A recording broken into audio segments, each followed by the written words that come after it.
Hey guys, I apologize for the long wait.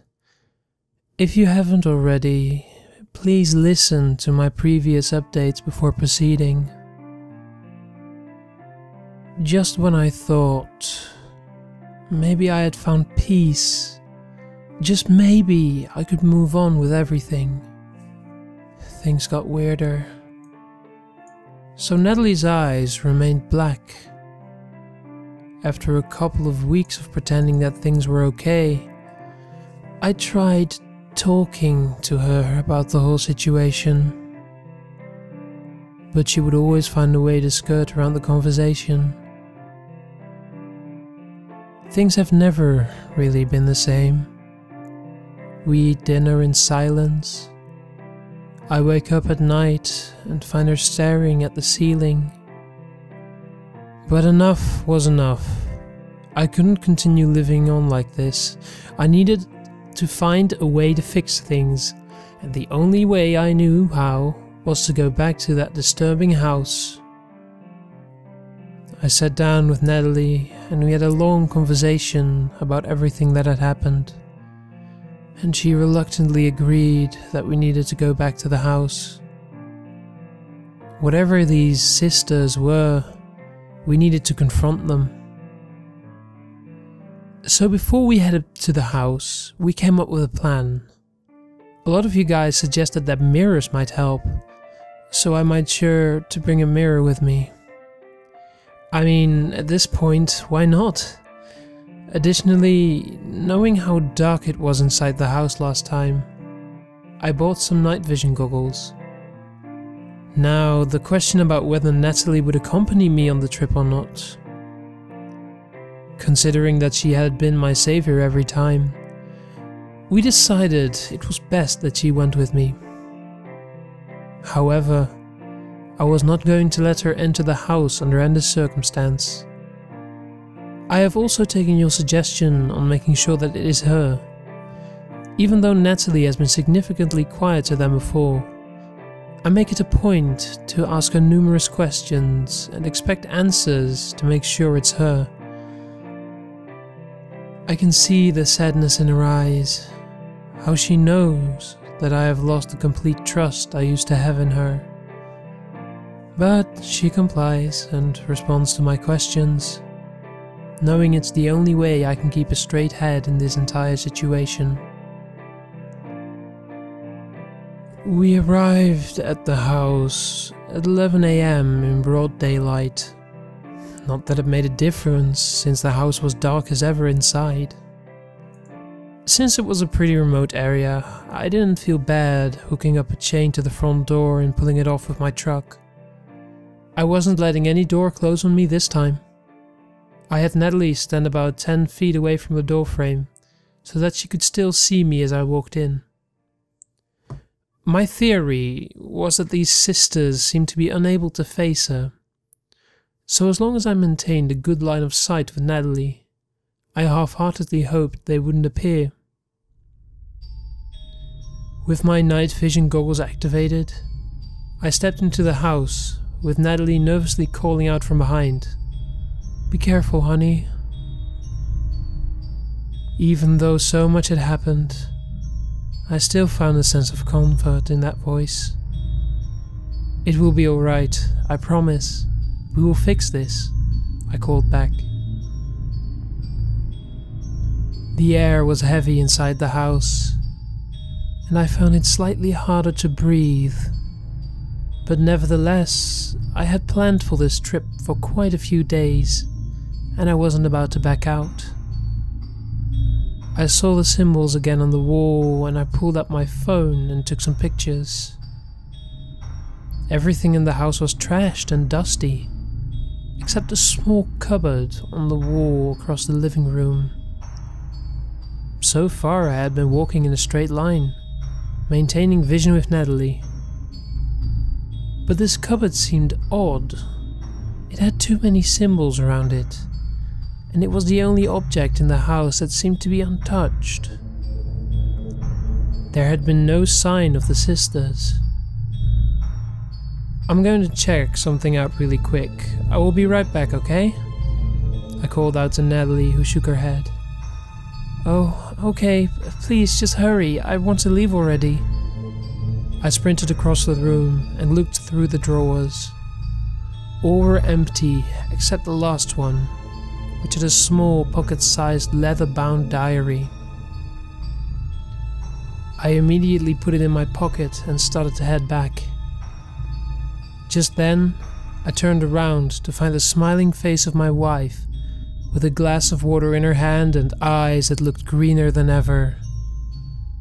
Honestly, for a moment, I admired her beautiful green eyes, only to immediately snap out of it and realize this was the entity I was facing. I slowly began to walk past it in an arc. Just as I had passed her, "Is everything okay in here?" Natalie yelled from outside. The moment the sound of her voice reached me, I heard a glass shatter behind me. I knew what was going on, and in that adrenaline-filled moment, I said, "Screw it, I'm going to give this a shot." I pulled out the mirror, turned around and held it in front of its face.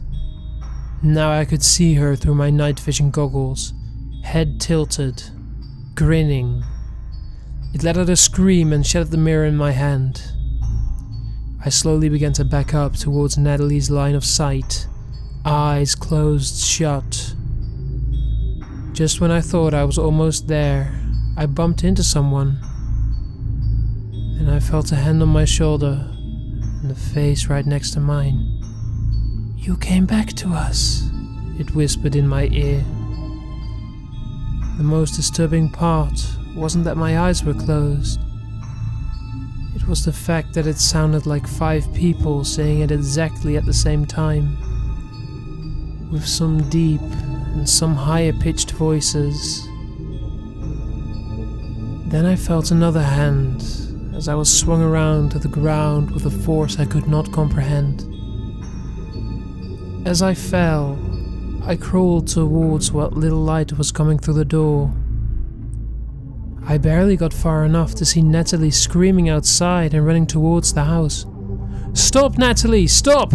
Don't come in!" I yelled, as she halted a couple feet from the door. "No, no, no, not you too. They can't have you too. They said they wouldn't." At the time, I didn't really pay attention to what she said. I felt a hand holding my foot, knowing they were trying to drag me out of her vision. I noticed my phone had fallen out.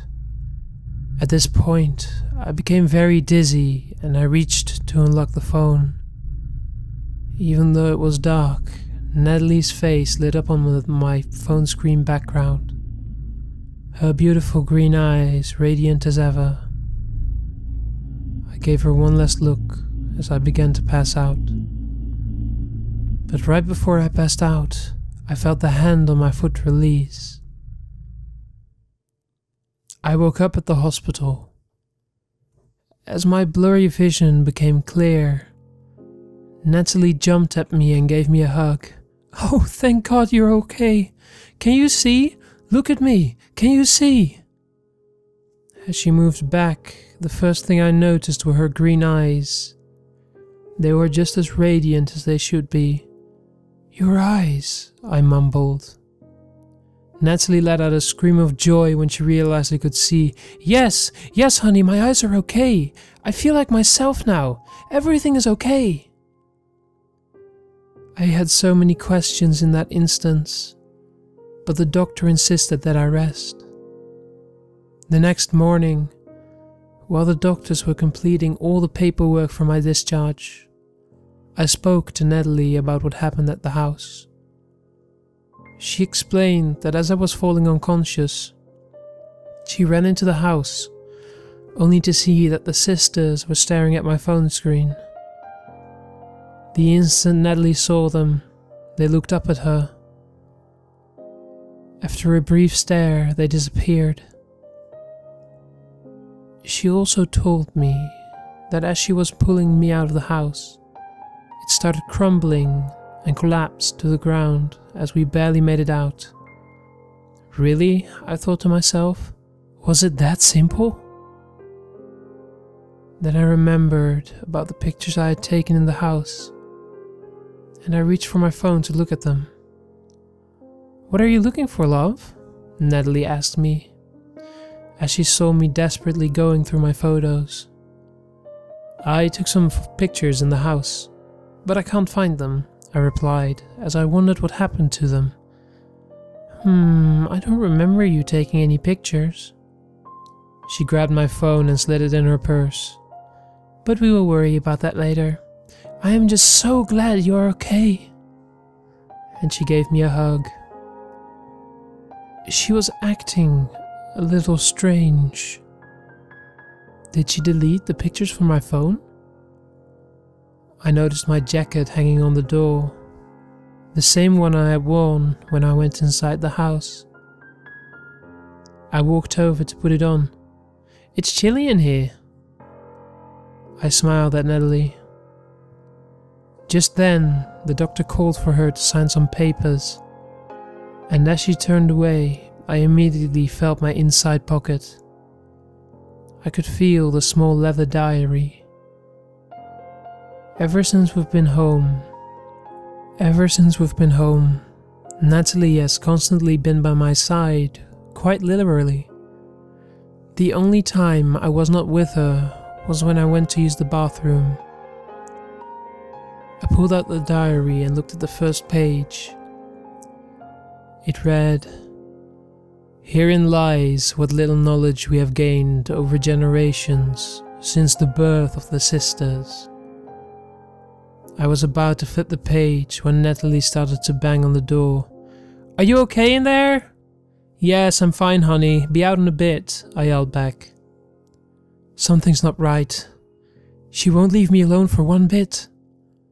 Not to mention what she said before I passed out. She knows something and won't tell me. But I don't want to confront her just yet. I went to work today and tried to read the diary whenever I got the chance.